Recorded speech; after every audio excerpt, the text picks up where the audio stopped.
Stop me if this sounds familiar. You're trying to make a point, and someone just talks right over you. It's infuriating. But what if the perfect response wasn't angry or passive, but just 3 simple words? Have you ever been in the middle of making a crucial point to your boss, the one you literally practiced in the mirror only, to be completely cut off? Or maybe you've tried to share a story you're really excited about, with a friend who just bulldozes over you with their own anecdote. It's more than just frustrating, right? In that moment, you can feel disrespected, dismissed, or even invisible. It's a feeling we all know, and it leaves you wondering if your voice even matters. But what if I told you there's a simple 3-word phrase that can act as a secret weapon? A phrase so disarmingly powerful, it can stop an interruption in its tracks, help you regain control of the conversation, and make the other person not only pause, but actually want to hear what you have to say. This isn't about being rude or aggressive. It's about being calmly and confidently in command. Stick around, because I'm about to share the phrase that will change how you handle conversations forever.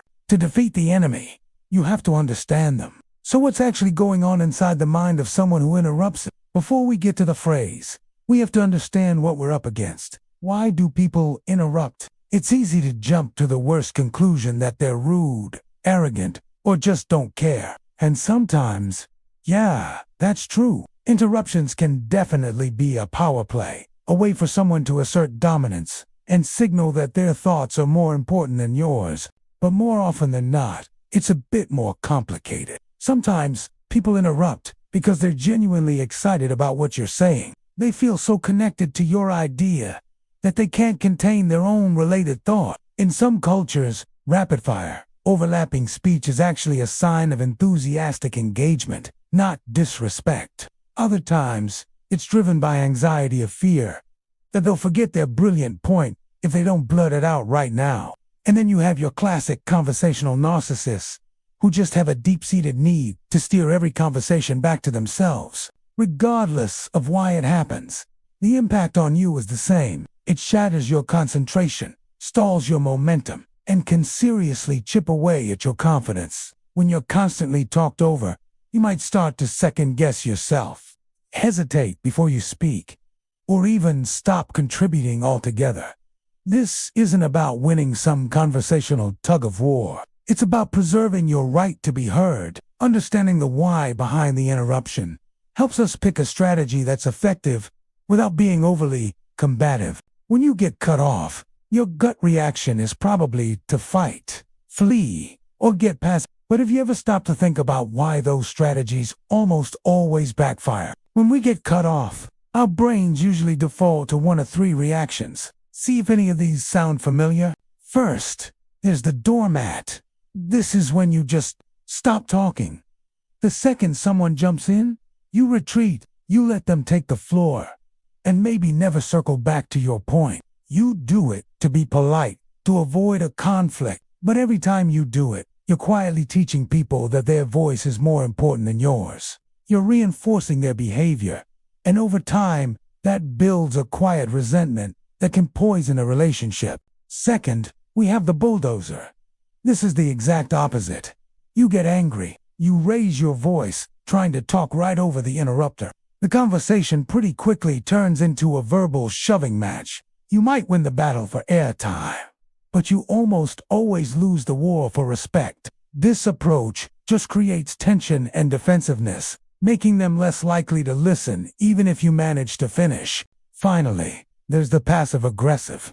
This one's a little sneakier. You stop talking, but you throw in a sarcastic comment, like, "Oh, sorry, was I talking?" Or you do a big, dramatic It might feel good for a split second, but it's an indirect and confusing way to communicate. It makes the other person feel judged, without clearly explaining the problem, which almost never leads to a good outcome. All 3 of these reactions are flawed. They either sacrifice your voice or damage the relationship. We need a better way, a tool that's assertive but not aggressive, clear but not confrontational.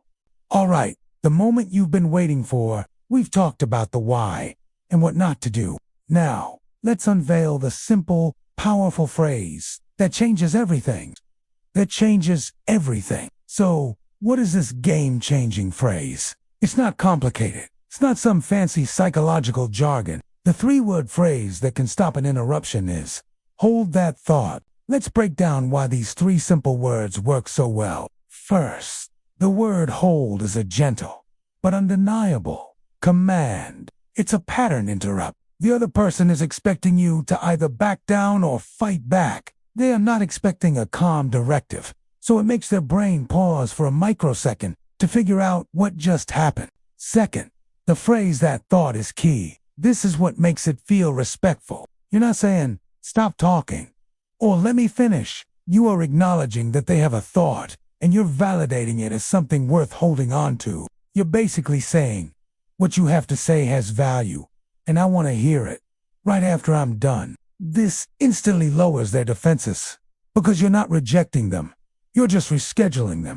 And finally, the phrase as a whole subtly reframes the power dynamic. You are no longer the victim of the interruption. You are the director of the conversation. In less than 2 seconds, you've taken control, acknowledged their input, and clearly stated your intention to finish your point. It is the perfect blend of politeness and power. You have the magic words, but a secret weapon is useless if you don't know how to wield it. It's not just what you say, it's how you say it that gives it power. Just saying the words is only half the battle. How you deliver them, your body language, is what gives the phrase its authority. The first and most important piece is the hand gesture. As you say, hold that thought, you need to pair it with a physical signal. Raise one hand, palm facing forward, in a gentle but firm stop motion. This isn't an aggressive shove in their face. It's a calm, universally understood signal to pause. The visual cue reinforces the verbal one, making it incredibly hard to ignore. The second element is eye contact. Don't look away. Don't stare at the floor. Keep your eyes locked on the person who interrupted you. Steady, unwavering eye contact signals confidence and seriousness. It says, I'm speaking, I'm not finished, and I expect the courtesy to continue. It shows you aren't intimidated. The third element is your tone of voice. This is critical. You have to say it in a calm, neutral, and matter-of-fact tone. If you sound angry, it becomes an attack. If you sound timid or pleading, it becomes a request. They can easily, but a neutral, confident tone presents it as a simple statement of fact. You are merely directing conversational traffic. Practice it. Say it out loud. Hold that thought. Feel that calm authority. When you combine the words, the hand gesture, and the eye contact, you create a powerful message that's almost always effective. Theory is great, but let's see how this works in the real world. We're about to step into two of the most common places interruptions happen and put this phrase to the test. Let's walk through a couple of common scenarios to see how this plays out. Let's put this into practice with a classic scenario. The workplace meeting, where every word counts and a single interruption can derail your entire point. You're in a meeting, presenting an update on a big project. You're explaining a complex problem when a colleague, we'll call him Dave, jumps in. Actually, he starts, if we just reroute that through marketing, it solves the whole thing. The old you might have shut down or started arguing. The new you stays calm. You make eye contact with Dave. Put up your hand gently and say in a neutral tone, hold that thought. You don't even have to pause. You immediately finish your sentence. The issue is that our current software can't do that kind of rerouting without a major budget reallocation, which is my next point. You finish your thought. Then, you show you're a class act by turning back to him. Dave, thanks for your patience. Now, let's circle back to your idea about marketing. You've not only made your point, but you've also kept control of the meeting and shown respect for your colleague's input. Okay, but what about when it's not a colleague trying to steal the spotlight? What happens when the interrupter is a friend who's just trying to connect? Now, let's say you're out with a close friend, telling them about a stressful situation at work. You say, and then my boss told me the deadline was moved up, and I just felt so swamped. Your friend, trying to relate, cuts in with, oh my God, that's just like when my boss. It's a well-intentioned interruption, but it still derails you. You look at your friend, smile warmly to show you're not mad, and use the phrase, "Hold that thought. I totally want to hear about that. I just want to finish this part because it's been driving me nuts." You finish your story, get the support you needed, and then you can turn to them and say, "Okay, now tell me what happened with your boss." The phrase protected your space to be heard without making your friend feel bad. But what about that one person, the one who could be run over by a conversational freight train and still keep talking? What happens when hold that thought isn't enough? Hold that thought is incredibly effective, but let's be real, it's not a magic spell. It won't work on absolutely everyone. So what about those chronic steamroller type interruptions? For these more persistent cases, you may need a slightly more direct approach. If you say hold that thought and they just keep talking, your first follow-up can be a bit more explicit. Say calmly but firmly, asterisk, or "I'm not done yet."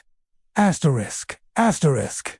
These are still I statements focused on your need, not you statements that sound like an accusation. If you're dealing with someone who interrupts you constantly, you might need a long-term strategy.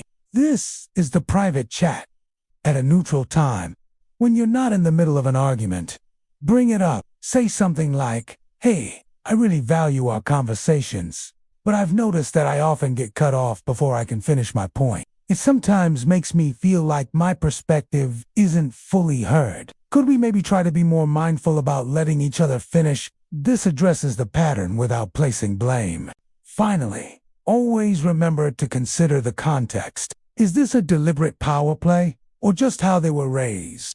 Adjust your strategy as needed. The goal isn't to become the conversation police, but to make sure your voice isn't consistently silenced. You now have the tool, but the real power comes from sharing our experiences and learning from each other. So, let's talk. Now, I want to hear from you. What are your biggest frustrations with being interrupted? Have you ever had a moment where you desperately wished you had this phrase? Share your story in the comments below. I read all of them.